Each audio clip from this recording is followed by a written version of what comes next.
Hello, sir. Welcome. I would like to welcome you on behalf of Leadership Eastside and Mount Si High School.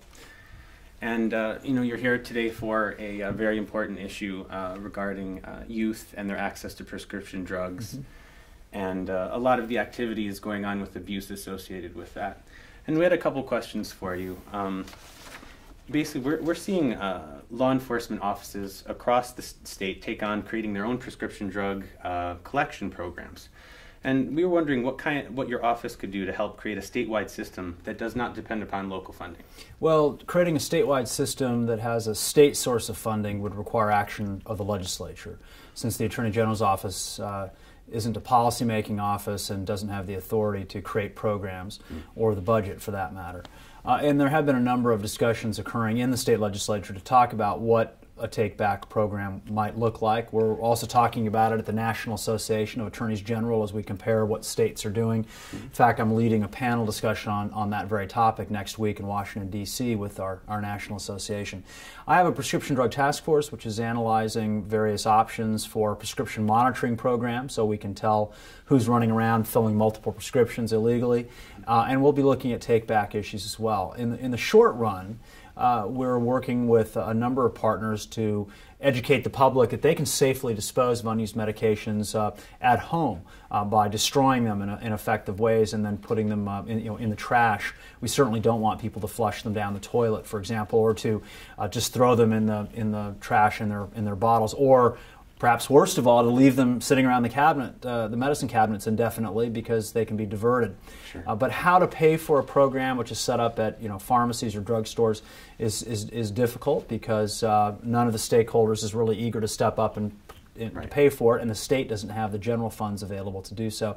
So we're looking at short-term measures, but we're also talking about long-term solutions. Excellent. Thank you. And as you know, with many youth facing addiction to prescription drugs, there's a certain stigma that's associated with that, and that also transfers onto their families as well.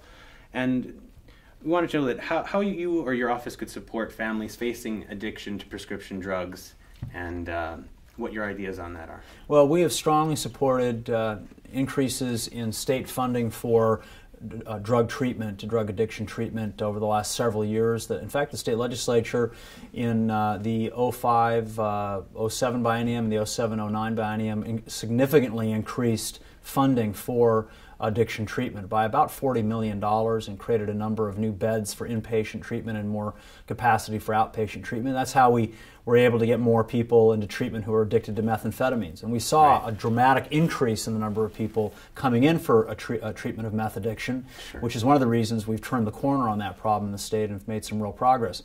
Prescription drugs are harder, in part because although there is a stigma, it's not the same as the stigma associated with addiction to an illegal drug, such as methamphetamine or heroin. People don't always recognize that it's an addiction for that matter, particularly if they become addicted through the legitimate use for an injury, for example, and then find they can't quit. Exactly. So we continue to support state funding for inpatient and outpatient treatment. We also work with partners like SAMA, which is, of course, here tonight, is a fabulous organization, to support what they do to, first of all, increase awareness of the issue of prescription drug abuse and addiction. Secondly, to encourage people to seek help.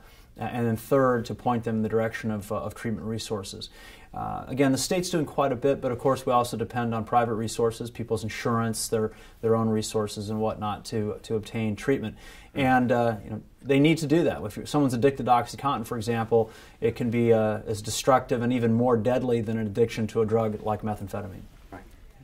Well, excellent. Thank you very much for your time. We really appreciate you coming out here. Well, thanks to Leadership Eastside for making this possible to record and to be here. It's a great program. I've been very pleased to watch it grow since I helped launch its predecessor, Advanced Bellevue, back in the early 1990s. And I really appreciate the work that you and your friends are doing, and all my best to everyone in the program and all the alums. Excellent. Thank you very much, sir. Thank you, Marco.